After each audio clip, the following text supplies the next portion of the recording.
UP के दबंग CM Yogi Adityanath ने 9 लाख लोगों को रोजगार देने के लिए एमओयू पर साइन करने की अंतिम प्रक्रिया शुरू कर दी है। प्रवासी मजदूरों को रोजगार देने की तैयारियां योगी सरकार कर रही है।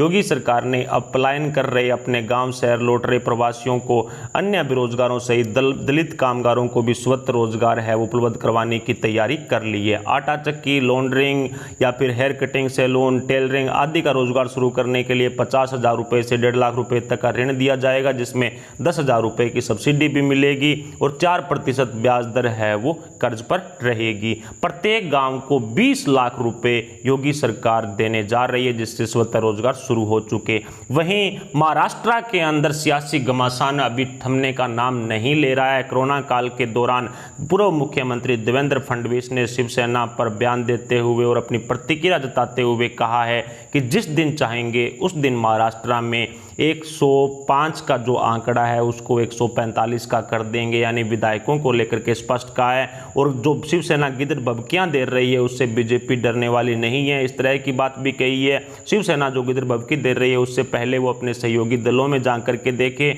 वो पूरी तरह से असंतुष्ट हैं। दरअसल शिवसेना ने अपने मुखपत्र सामना में लिखा था कि विपक्ष के 105 विधायक हैं और हमारे पास 170, अगर हमारे पास 200 हो जाएं तो विरोधी सरकार को दोषी न माने। इस बात पर प्रतिक्रिया देते हुए देवेंद्र फडणवीस ने स्पष्ट बोल दिया है कि महाराष्ट्र में हम जब चाहेंगे सरकार बना सकते हैं, आंकड़ा जुटा सकते हैं, लेकिन फिलहाल ये सही वक्त नहीं है। देवेंद्र फडणवीस ने राष्ट्रीय शासन लागू करने और महाराष्ट्र में सरकार बनाने के बारे में भी अपनी प्रतिक्रिया दी, जिसमें बताया कि अभी राष्ट्रीय शासन लागू करना सही नहीं है और ना ही महाराष्ट्र के अंदर फिलहाल कोरोना काल के दौरान सरकार बनाना सही है, यानी कि उद्धव ठाकरे की सरकार गिरना तय है। इस तरह के संकेत देवेंद्र फडणवीस दे चुके हैं। इसके अलावा कोरोना काल के दौरान कोरोना की जो महामारी से निपटने में उद्धव सरकार पूरी तरह से फेल रही है, उसको लेकर के भी देवेंद्र फडणवीस ने जो बड़े आरोप लगाए हैं। पृथ्वीराज चव्हाण हो या फिर कांग्रेस के नेताओं का बयान है वो देख सकते हैं, एनसीपी के कुछ नेताओं का भी बयान आप देख सकते हैं।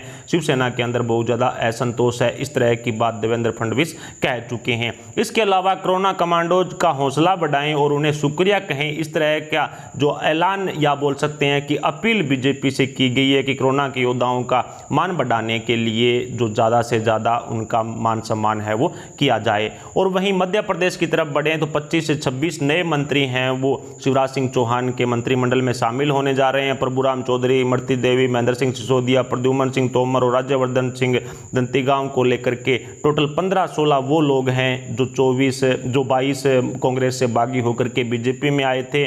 और इसके अलावा टोटल 25-26 में से जो 10-11 वो सदस्य हैं जो बीजेपी के पहले से मौजूद हैं और जिसकी तरह से डंग भी कांग्रेस से भाजपा में आए हैं। वे कमलनाथ सरकार बनने के कुछ समय बाद से ही भाजपा के संपर्क रहे थे, उनको भी अब मंत्रिमंडल में जगह दी जा रही है। इसके अलावा 24 सीटों पर जो चुनाव होना है, 22 जो कांग्रेस से बागी होकर के आए थे और 2 बीजेपी की जिनकी डेथ हो गई थी, उन 24 सीटों पर क्या क्या तैयारियां चल रही है। मंत्रिमंडल विस्तार के साथ ही भाजपा 24 सीटों पर होने वाले उपचुनाव की तैयारियों में भी जुट गई है। इसी बीच बुधवार को प्रभुराम चौधरी और पूर्व मंत्री गौरीशंकर शेजवार की मुलाकात भी हुई है कि इन 24 सीटों पर किस तरह से जीत का जोड़ तोड़ है वो किया जाए, इस पर पूरा मंथन है वो बीजेपी में चल रहा है। तो वहीं महाराष्ट्र में प्रवासी मजदूरों के प्लान पर राजनीति भी हो रही है। जिस तरह से जो राज्य सरकारें हैं उनकी तरफ उनको रोकने का कोई गंभीर प्रयास नहीं कर रही है। आघाड़ी सरकार का नेतृत्व कर रही शिवसेना ने अप्रैल के दूसरे सप्ताह से प्रवासियों को उनके घर भेजने की बात कहनी शुरू कर दी थी, हालांकि उनको रोकने पर किसी तरह का ध्यान नहीं दिया था। मुंबई में उनके अपने घर हैं, उनका अपना आधार कार्ड और राशन कार्ड भी मुंबई का है। भले ही उनका संबंध अभी अपने गृह राज्य से बना है, लेकिन वे खुद को मुंबई का नागरिक मानने लग गई हैं। इसके बावजूद भी शिवसेना और महाविकास आघाड़ी गठबंधन की आंखें हैं वो कहीं ना कहीं किरकिरी बने रहते हैं उनकी आंखों में ये प्रवासी मजदूर, क्योंकि चुनावी आंकड़े बताते हैं कि कांग्रेस और भाजपा जैसे राष्ट्रीय दल जहां मुंबई ठाणे में रहने वाले प्रवासी मजदूरों को लेकर के जो भाजपा से काफ़ी ज़्यादा ये लोग जुड़े हुए हैं जो प्रवासी मजदूर हैं, और कांग्रेस को 2014 से पहले ही वो त्याग चुके थे। इस वजह से अब महाविकास अघाड़ी गठबंधन में उद्धव सरकार इनको घर वापसी के लिए किसी तरह की तैयारियों में नहीं जुटी हुई है। 2014 से पहले तक मुंबई ठाणे में रहने वाले प्रवासी समुदाय कांग्रेस का वोट थे, लेकिन 2014 के बाद मोदी जी के आने के बाद बीजेपी के वोट हैं वो बन गए हैं। तो वहीं मध्य प्रदेश में शिवराज सिंह चौहान ने जो 200 के लगभग कांग्रेसी जो नेता हैं वो अभी फिलहाल कांग्रेस को छोड़कर बीजेपी में शामिल हुए थे, उनको आज सदस्यता ग्रहण करवाई है बीजेपी की।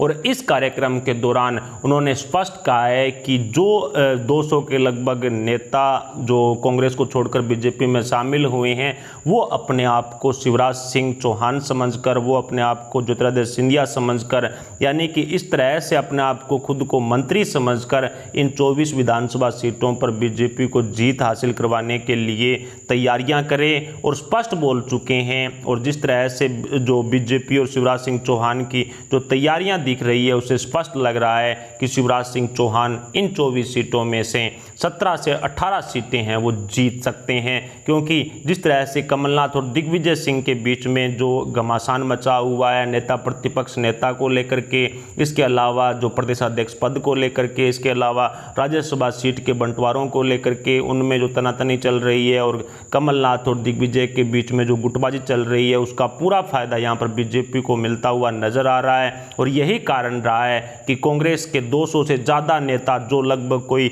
जिला अध्यक्ष था, कोई राज्य कमेटी का राज्य अध्यक्ष वाले कमेटी का सदस्य था, कोई सरपंच था, यानी कि ग्रामीण इकाई से लेकर के राज्य इकाई तक कांग्रेस के बड़े नेताओं ने अब बीजेपी को ज्वाइन कर लिया है। और जिसका पूरा फायदा इन 24 विधानसभा सीटों पर उपचुनाव होने जा रहा है इसमें बीजेपी को मिलने वाला है। कमलनाथ और दिग्विजय के पैरों तले से जमीन दिनों दिन खिसकती हुई नजर आ रही है। ऊपर से कांग्रेस में इन दोनों की जो काफ़ी ज़्यादा खिलाफत भी मौजूद है, इसका पूरा फायदा यहाँ पर शिवराज सिंह चौहान को मिलता हुआ नजर आ रहा है। फिलहाल इन सभी खबरों पर आपके क्या विचार, आप अपने विचार हमें कमेंट बॉक्स में बता सकते हैं। साथ ही वीडियो को लाइक करके चैनल को सब्सक्राइब जरूर कर लें। अभी के लिए इतना ही, मिलते हैं अगले अपडेट के साथ। तब तक के लिए जय हिंद, जय भारत।